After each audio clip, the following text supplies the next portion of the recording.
Hello and good afternoon, and welcome to the next concurrent session of the day, Improving Self-Efficacy in Students, Problem-Solving Approaches. Our presenter today is Dr. Lori Daniels.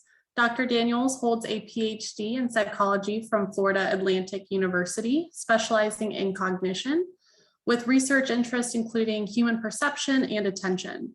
She spent 10 years developing and teaching psychology courses and student success seminars, as well as having a hand in improving retention and graduation rates. If you have any questions for the presenter during the session, please feel free to enter those into the Q&A section at the bottom of the Zoom room screen, and we will address them at the end of the talk. On that note, I will go ahead and hand it over to our presenter.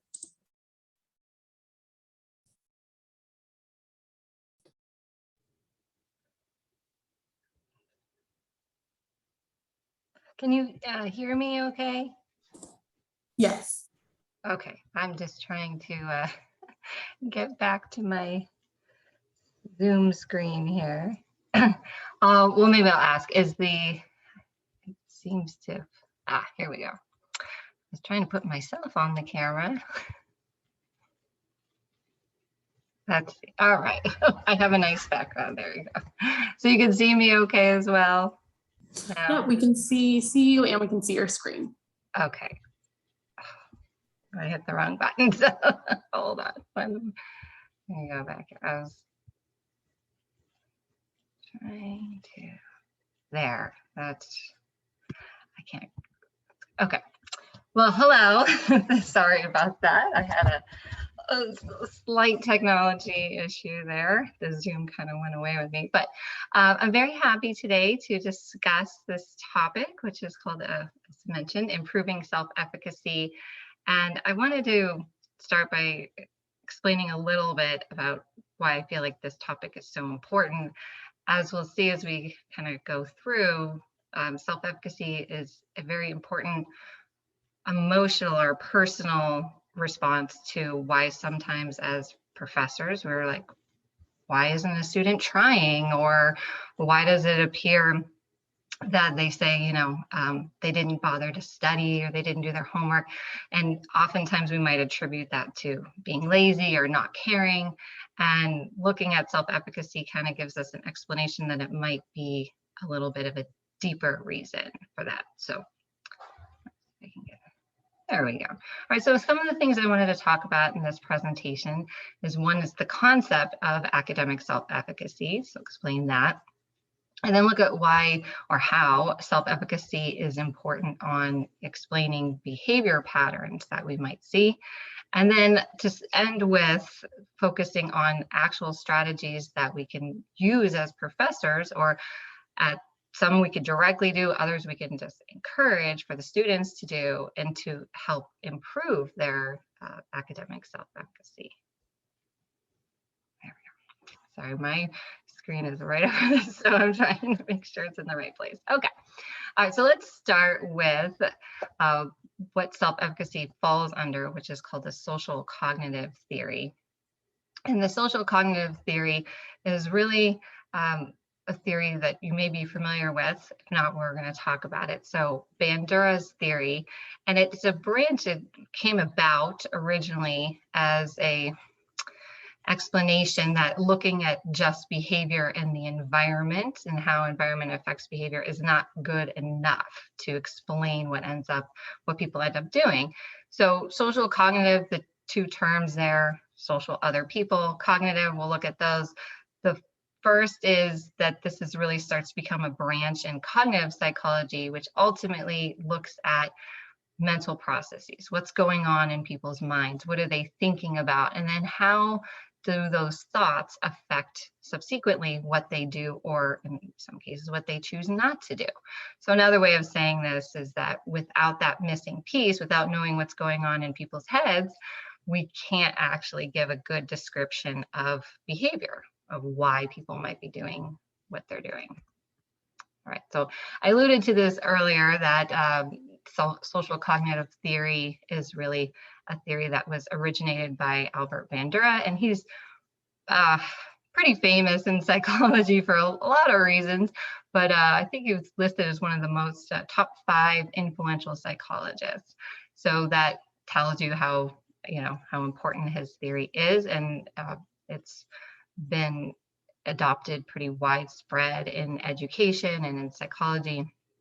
Just a little bit about Bandura's background. You can see here he was born in Canada. He ended up getting a doctorate in clinical psychology, had a professorship at Stanford, and then ended up being president of the APA for a while. Now, one of the things that he mentions about his own background here is that being born in Canada, it was a very small town. I think they said maybe 400 residents total, so it was a very, very small town. And he ended up at a school that had 2 teachers for every student, right across for all the students, only 2 teachers. And he said because of that, he ended up having to be self-directed and self-regulating in his academic pursuits, and that ended up being very beneficial for him. And you could see that in his theory as we go through and talk about it. All right. Oops. There we go, sorry. In Bandura's social cognitive theory, then there's 2 components. The first is to look at the cognitive, right?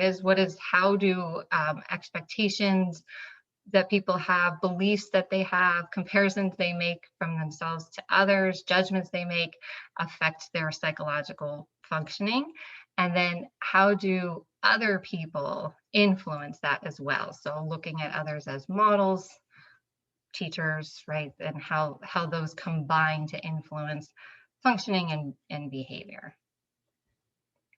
So one of the elements that Bandura focused on that literally at the time had not been focused on before, which is really an interaction between the person, behavior, and the environment. So this is what he calls triadic reciprocal causation. It's a mouthful, but essentially what he's arguing here is the 3, right? 3 pieces, 3 components. And the reciprocal part is that they interact with each other. So previously, before his theory, people really focused on the person and the behavior, right? And argue that that was important, or separately, just how the environment might influence behavior. But Bandura is arguing that it's all 3, and all 3 are interacting with each other. That is, a person can influence their behavior, personal attributes, I should say, can influence people's behavior, but then behavior can go back and change how people think about themselves as well. So you can get that for all the combinations here. So when we look at the person element, that's mostly referring to cognitive aspects of a person, what they think about, their goals, their expectations. It can technically also be physical attributes that belong to them as well, or that may be reflected. So age, gender, right, those things would belong to the person in a sense. And so those personal attributes, Bandura does argue, are probably the strongest, especially when it regards to what people are thinking about or how they think about the world.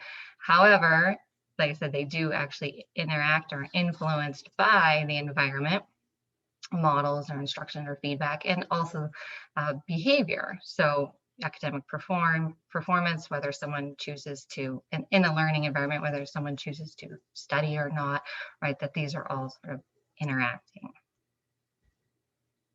So what this means then is that there's a power, in a sense, to this reciprocal causality. So if these 3 attributes are in constant interaction, it can cause the cycles of events to be progressive and self-perpetuating. And of course, this could be for good or bad, depending on the outcome. So as an example, we have our expectations, a person's expectation for success, whether they'll succeed or fail at a given task. We'll go in this example, let's say people have a high expectation. They believe that they will do really well on something. Then others may notice, and in this case, it could be professors, right, that peers that want to then help them out because they realize that, hey, they believe in themselves. They think they're going to do well. Let me see what I can do to help, right? And that's the environment, as the environment has now investing interest, effort in this person, or interest in this person, that would work too. You end up with an academic outcome that is linked to their original expectations, right? That is, it's a successful outcome. And so in this case is a positive spin, but you can imagine This would go the other way as well, particularly certain students, if they don't believe in their success, if they think they're going to fail, then potentially people might say, well, if you don't believe in yourself, I'm not going to either. So they might not help them. And eventually ending with that result as well, which would be a poor academic outcome or failure. So the idea here is that these interact, but that they also can continue in a sort of a cycle.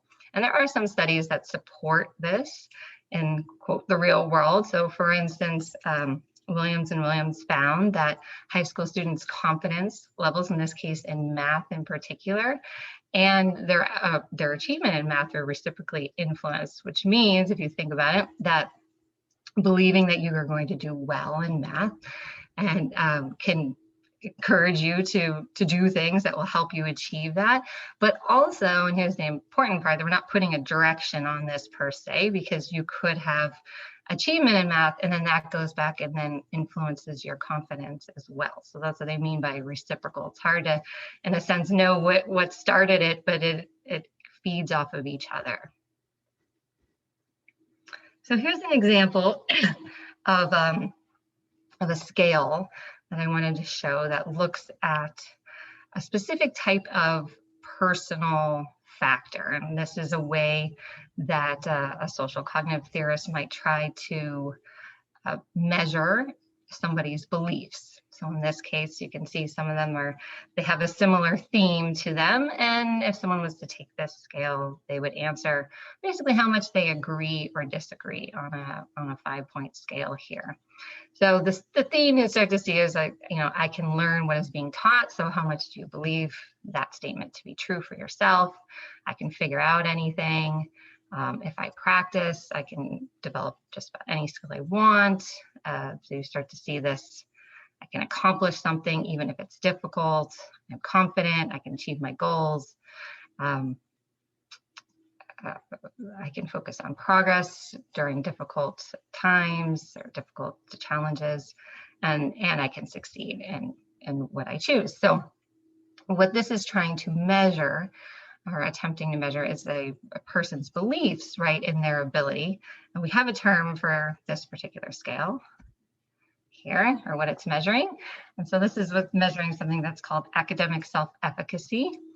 And self-efficacy in general is defined as your beliefs. So you can see that showing up in the scale a lot. So beliefs and abilities to really exercise some control over your own functioning and the environment, right?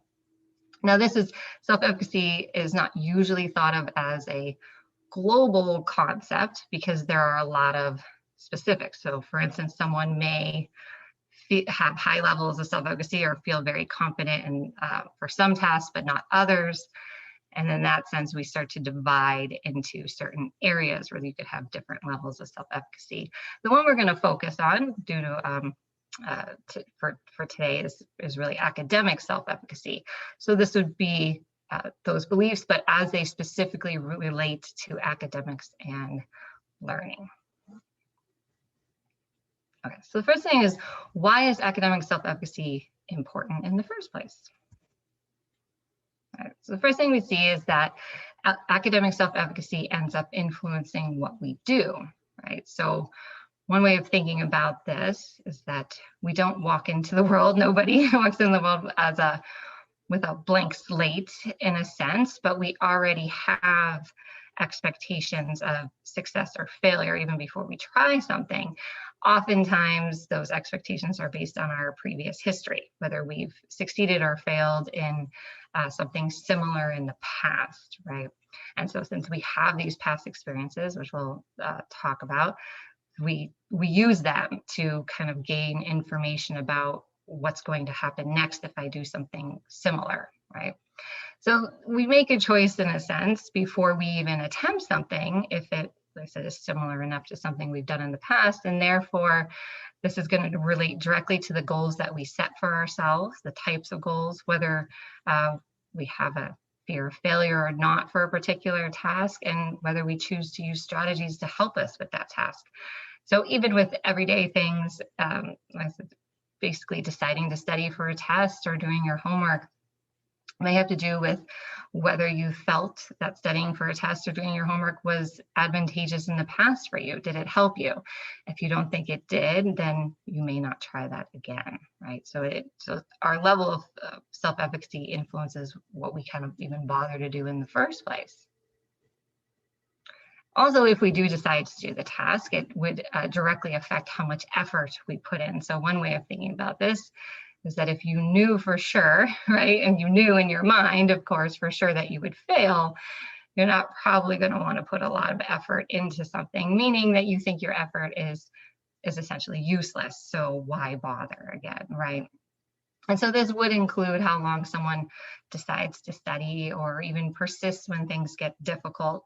And this persistence we'll look at in a moment is also linked to how resilient someone may be to a setback.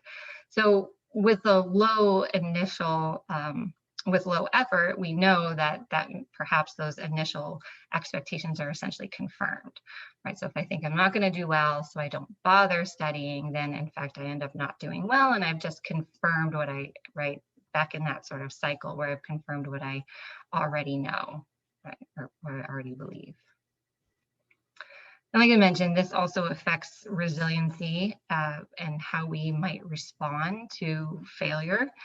It turns out if you have a high self-efficacy for a particular task or skill, then failure usually would rarely put a dent in your self-efficacy. That is, you have a lot of previous experiences with doing well and you kind of see failure for what it is, which is a natural part of learning, and it doesn't appear to make a huge impact on high self-efficacy.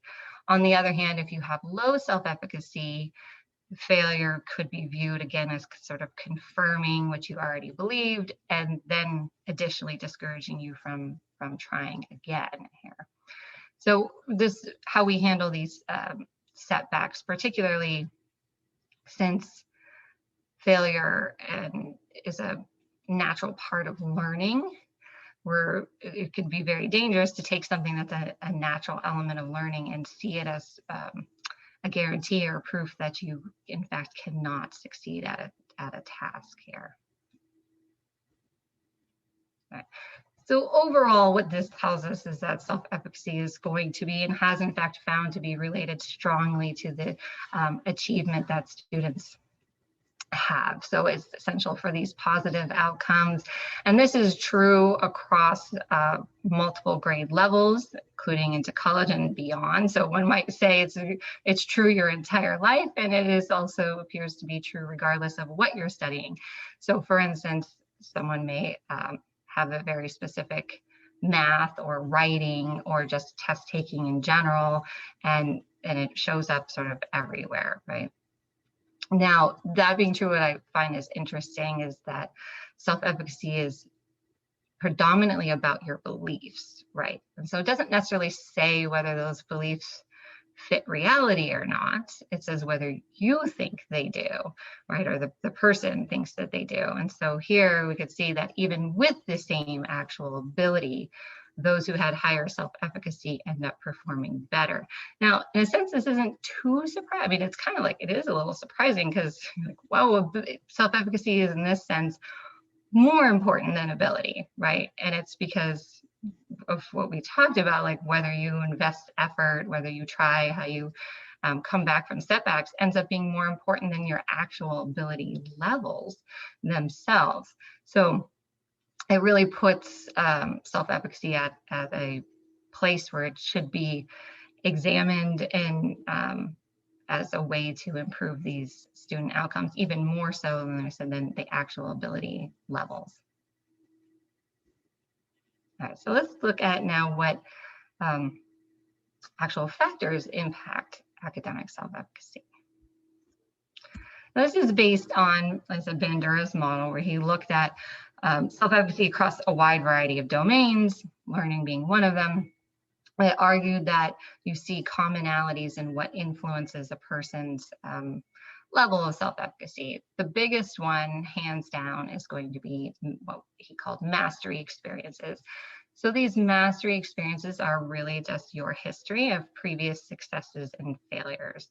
And in a sense, it's I tend to personally sort of think of it as we rely first on our own memory, right? So if we look back and you say, you know, every time I've ever studied for a test, I haven't done well, or anytime I've ever attempted a math class, I've done poorly, then we rely on those memories to tell us, to gauge our future, and therefore definitely would, you know, lower our expectations for how well we'll do if we try it again, right? And you can tell this is reflected in people's language often, and how they talk about their abilities and themselves. So they might say things like, I'm really bad at math, right? Or I'm a horrible writer. On the other hand, we may have opposites. You may say I'm good at math, or I'm a great writer. Regardless of whether it's good or bad, it usually reflects what we call a fixed mindset. So the idea that abilities are static. They are, in a sense, what you were born with, and that you are either naturally good or bad at something. And because of this, because it's a natural level when reflected in language that way, it doesn't have anything to do with the underlying processes like practice and hard work and time and dedication and learning strategies, etc. So it just comes about as an end product. I'm good or I'm bad at something. And this really undermines the importance of what we know to be true, which is the importance of practice. And so in this case, practice wouldn't have much of an effect because it's already sort of written in stone, as they say, right? So I know this growth versus fixed mindsets are often need to be challenged, and the idea that people are kind of set at a set level of where they'll be ability wise to do in their ability to do something. So this is part of what these mastery experiences using our own history might enable us to do, is to see, well, even if I wasn't great at something in the past, it could be because I just didn't practice. And if I practice more, right, now that requires you to view abilities as something that are changeable rather than static. In addition to our own previous histories of success and failures, social modeling also can lead to, can impact our self-efficacy here. So for instance, looking to others, seeing if others would be able to complete or fail a task. So this just can influence our expectations. This is particularly or extremely true if we think that the model is similar to us. So peers in this case may end up being sources of information. If they were able to pass a class, they were able to do well on a test, and we think our ability levels are similar to theirs, then that might change our expectations for how we could do on it as well. Now, if we don't think our ability levels are the same, then in a sense, it probably wouldn't affect our self-efficacy at all, right? So you do have to believe that you're similar. There are some examples of this. If I thought someone who was similar to me in their swimming ability, and I saw them not doing well crossing a river, I might decide that I probably wouldn't do well swimming across that river either, and therefore not try it, right? So we do look to others that we would deem ability. If it was a Olympian swimmer, I probably wouldn't base my expectations on them, as I am not an Olympian swimmer. So there does have to be a ability equal, what we might view as equal or close to equal ability. Another area that affects self-efficacy is what we call social persuasion. So this is literally other people telling us that they think that we can. I would hope not that we can't, but that as well. So either way, persuasion or encouragement or even discouragement from completing a task can influence our expectations of whether we can. It turns out not all social persuasion is equal, just like not all social modeling would have been equal. We do rely heavily on what we might consider to be credible sources. So you can ask, well, what is a credible source here for social persuasion? And it tends to be someone who would be in a position to know. That means an expert or someone that you deem to be knowledgeable in the area, if they said you could do it, and in a sense they should know, right, if you can or not, that's going to be more believable and influence self-efficacy a little bit more. It cannot create self-efficacy out of nothing. So if you really don't have any self-efficacy for a task, if you've never tried a task before at all, it's not going to really create it, but it can boost self-efficacy. That is someone's belief in you or telling you that you can do it. Again, if they're coming from a place where they should know whether you can do it or not, this can encourage someone to make an effort or try a different strategy or new strategy that they perhaps recommend. All right. And the last thing that strongly influences self-efficacy is our physical and emotional states, usually at the time of performing the task. So what we consider current mood or current physical or physiological needs, if someone's hungry, starving, in a bad mood, in a good mood, these can all influence how well they do. It is, of course, then considered temporary, as physiological needs would change and moods would change, but unfortunately can often become tied to the task itself. So through some conditioning, if every time you do math homework, you're frustrated, then eventually just thinking about math homework can elicit that frustration, leading then to what we'll talk about with avoidance, or having test anxiety. Every time you take a test, you're anxious. So now just thinking about tests can cause you to become anxious, which then could cause avoidance behavior in wanting to think about them, including wanting to even study for a test. All right, so that being said, I'm going to look at how we can, as professors, help people to increase their self-efficacy. What are the limits to what we can do, and maybe some ways that we can essentially just encourage an increasing of self-efficacy for students.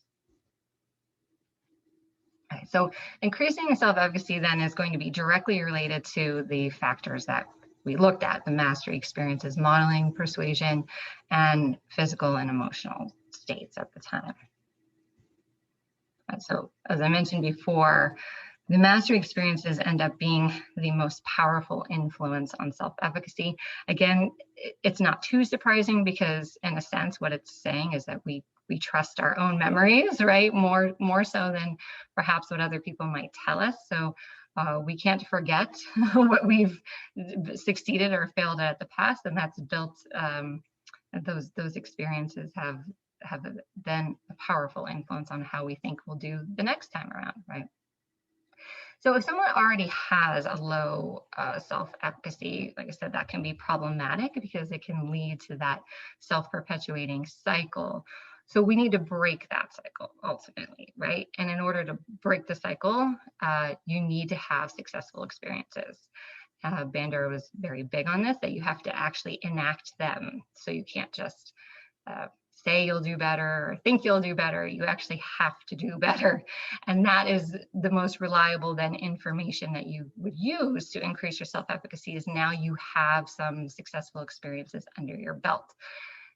Now, that being said, how do you get those successful experiences? Well, if you're starting with, or you're at a position where you have rather low self-efficacy for a task, whether it be math or writing, you already don't believe you're going to do it, then most likely you're going to have to start with trying small things or do it in a slow way.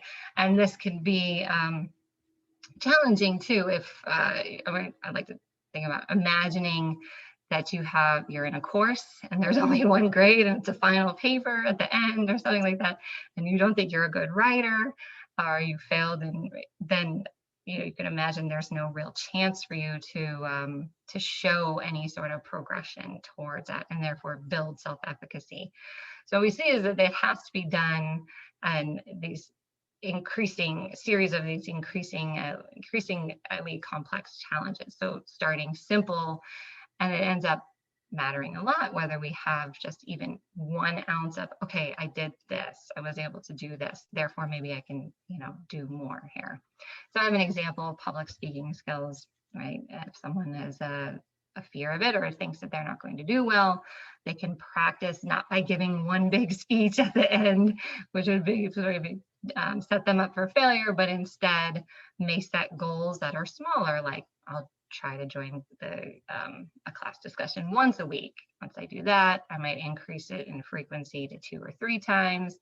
And I'll do it daily, right? So you can see as it kind of goes down here that the amount that they're trying and also the complexity of what they're trying. So joining in a discussion versus giving a group presentation on step 4, then giving a solo presentation, right? So all these things are getting a little bit more difficult as they go through, but the idea is that they'd be increasing their self-efficacy along the way with each successful experience.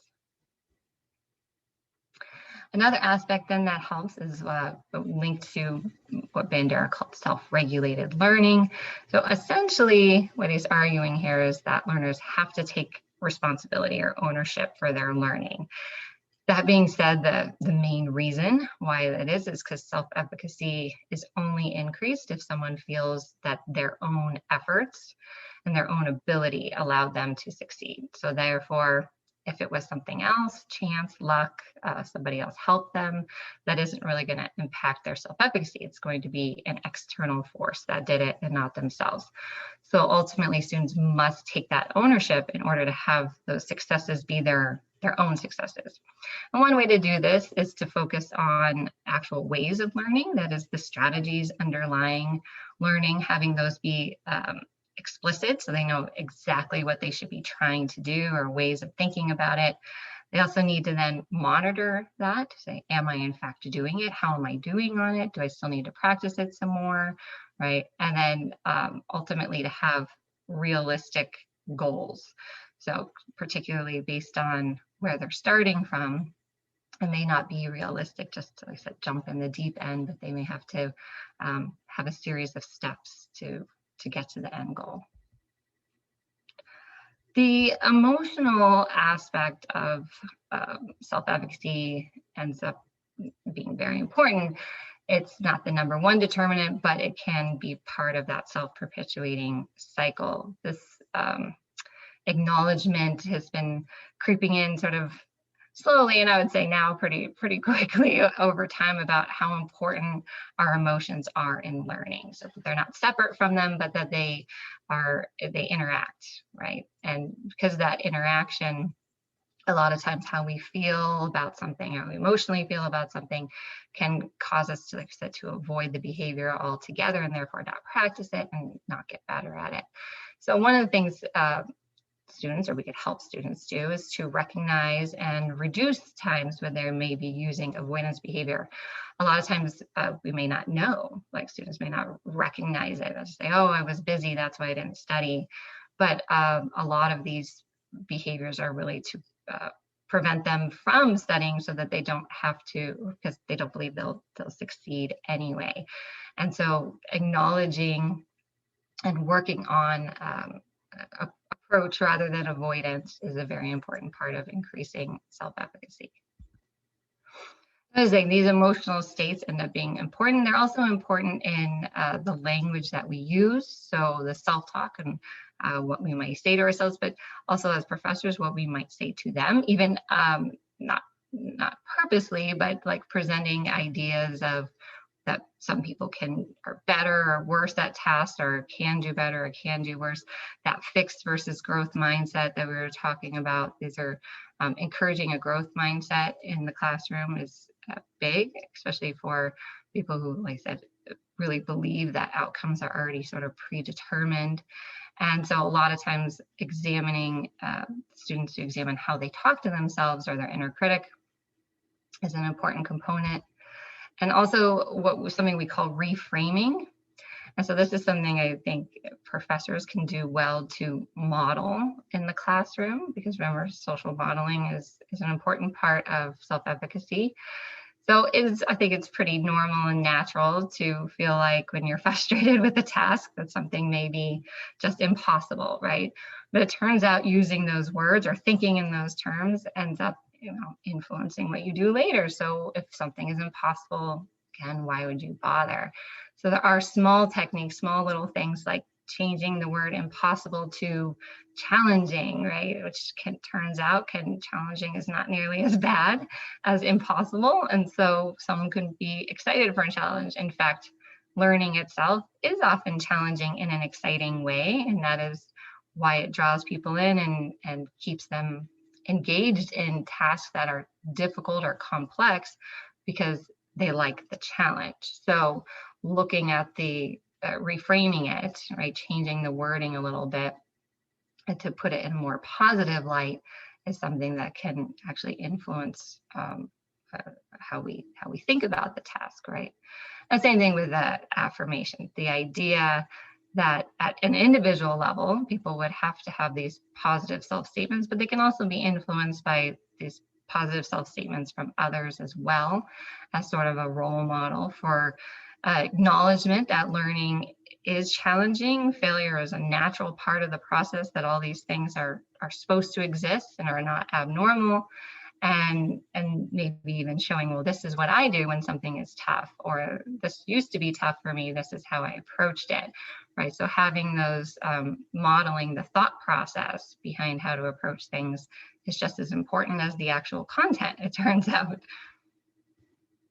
And I think particularly as professors, one of the things we're very aware of is that when we give feedback to students, it's really a extremely important part, or I tend to say it's applying feedback is really the only way I know someone is learning, right? So unless there's a change in their behavior, unless I can see that outcome and they're applying it, then I don't necessarily know whether they, quote, know it or not, right? And so feedback ends up being extremely important tool that professors use. However, students may not feel the same way about feedback, so there could be a little disconnect there. So feedback could be seen by students, particularly if they find students who have lower self-efficacy, that feedback can be ranged anywhere from devastating to a confirmation that everything they do is wrong, right? Or that in fact they really are bad at this. And so one of the things that people, students with low self-efficacy need to focus on is what feedback really is, which is not necessarily a judgment that everything is wrong, but a specific way to improve outcomes, improve learning, and really therefore actually improve self-efficacy as well. So one of the things as professors we can do is be very aware of how feedback is taken. This is something I sometimes, I'm guilty of forgetting until I'm reminded, because we're just so used to it. But I've had multiple experiences of students who've have, are very, what do you call it, like triggered by feedback is probably the best way of putting it. So I've had a student say, please no red pen. Every time I see red pen, I can't even, I don't use red pen, but they tell me in advance, like they're almost traumatized by those previous experiences of just someone saying, this is what they see as someone saying, this is really bad. You did a really bad job. You're not good at this. And, stop trying, right? That's often how feedback can be approached or looked at for students who have low self-efficacy. So I think it is an area where there are ways to give feedback, like for instance, beginning with positive statements. You did really well at this, or I liked that you did this, so emphasizing things that they did well before getting into areas that they can improve. Sometimes that's enough to soften the blow of the feedback that's coming, because in some sense, no matter how nice it's written, they already have previous experiences with feedback being a critique of themselves and sometimes even their self-worth. So it is a very emotional experience. And so anything we can do to kind of understand that or be aware of it can help how people respond to that feedback. Another thing we can do that influences self-efficacy, because ultimately, like we said, the student needs to have their own experiences. They need to have that ownership of learning. So can't necessarily do it for them, that we want to, we can't do it for them. So, but we can point out or help them understand ways that they can advocate for themselves. So ultimately that learning responsibility can come from anything, even just reminding people, sometimes they don't know in the first place, but reminding them that there are resources that they can use, that they can seek out to help practice their skills. Like there's usually writing studios, or there may be extra math tutoring or things like that, or any other subject area as well. Library help, that kind of thing, that students often will say, well, I just don't want to do it, so I'm not going to. And pointing out these resources and having them use them, and then own that I did this. This is what I did. I helped myself by doing this, can be a very powerful way to increase self-efficacy. And ultimately, we did see as well that social modeling and persuasion impacted self-efficacy. So we'd want to, even if it's not necessarily the biggest influence, we'd still want to increase exposure to these. So I think as professors, we essentially do a lot of social modeling for them, right? Which is fine, that's good. And like I said, and the words we use and helping show that there are resources, et cetera, that we use resources. I mention that a lot. A lot of times with I'll say, well, when I don't know something, this is what I do, and I think it sounds simple, but it is important to know, because a lot of times it's showing, that this is a way to go about getting information or practicing a skill that the students may not think of, honestly. So social modeling is important, but also peers are going to play a role here, because when we look to modeling others, they are for others to persuade us. Sorry, when we look to others to persuade us, we usually want them to be of a similar ability level, right? And so peer mentoring groups is going to be very effective, highlighting those successful learning strategies, so that there's a sense of talking about, hey, this has worked for me, this hasn't, right? And also, you'll notice what a lot of this is doing is just making the process more explicit, right? So instead of just saying, oh, I got an A, or I failed, and that's it, people can talk about what they did to get that A, or what they think worked, what they think didn't work. So more of a focus on the strategies and self-regulating too here. All right, so in summary, I was checking the time that we did. That was pretty good with time. Okay, so in summary, academic self-efficacy ends up being one of the most consistent predictors of academic achievements. That is why it's important. That's why we should focus on it and try to encourage or help students to find means to increase their self-efficacy. And we notice that self-efficacy is increased then, or is at least influenced by mastery experiences, which usually involve short-term goals, and then goals that would help you to gauge how you're doing, right? And also specific, I was mentioning specific learning strategy. So studying, but how does one study? What is the process of it? What study skills work? Which ones are less likely to work? Right, this is what I mean by writing. How does one go about it? Right, a lot of times students who have low self-efficacy for writing, so they just don't even know where to start. They wouldn't even know what to do, in a sense. So making these strategies explicit can be extremely helpful. And then ultimately, it has to be based on actual achievement. So having rewards, or in this case, we usually talk about it as grades, but grades based on the actual achievement levels. I think that ends me. All right, so I guess I'll ask if there's any questions or comments. Okay. Yeah, definitely. If anyone has any questions, feel free to enter those into the Q&A now, and we can address them.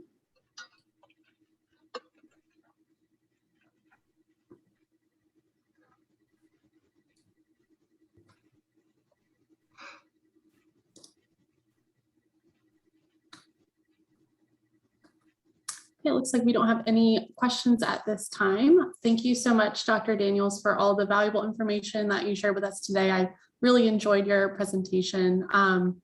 Actually, it looks like we do have a question that just popped. Yes, I think I see something there. So Eva asked, what to do with students who are overconfident? I thought, yeah. So it's funny you mentioned that, because I was actually thinking of literally thinking about that earlier, right? So, and this is something that does come up from time to time, because we're looking at the opposite end. But yes, what do you do if you have the overconfidence that doesn't match ability? So in general, the idea would be here is that that's probably a little less problematic, because over time the feedback that they're getting, right, that is those outcomes, it should start to kind of put the self-efficacy back in line with reality, right? Meaning I could be really confident and say, I don't need to study because I'm going to ace this. And then I take it and I don't ace it, and then that's gonna be, oh, maybe I should have studied, right? So it should naturally, overconfidence should be a little bit less of a problem, and could be a problem at first, but it should be a little bit more of a self-correcting, right? As long as they're getting accurate feedback, that kind of thing.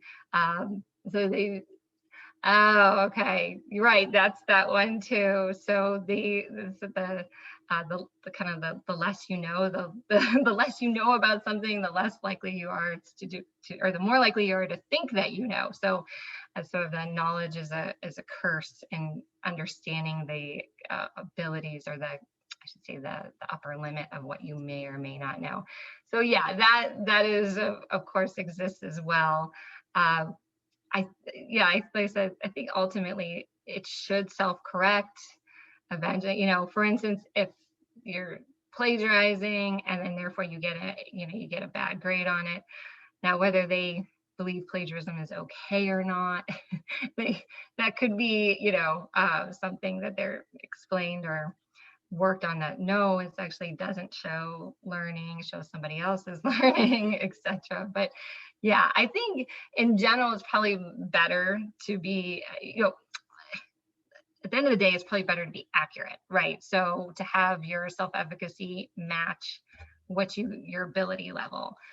On the other hand, having a little bit more confidence, even if the ability is not quite there yet, can still be beneficial, because it can get you to keep going, keep practicing. So probably a small amount of overconfidence is not a big deal. It could be helpful, but yes, at the upper limits, very confident without the ability there at all yet, or incorrect, thinking about the skill is, could be problematic as well. Oh, good question.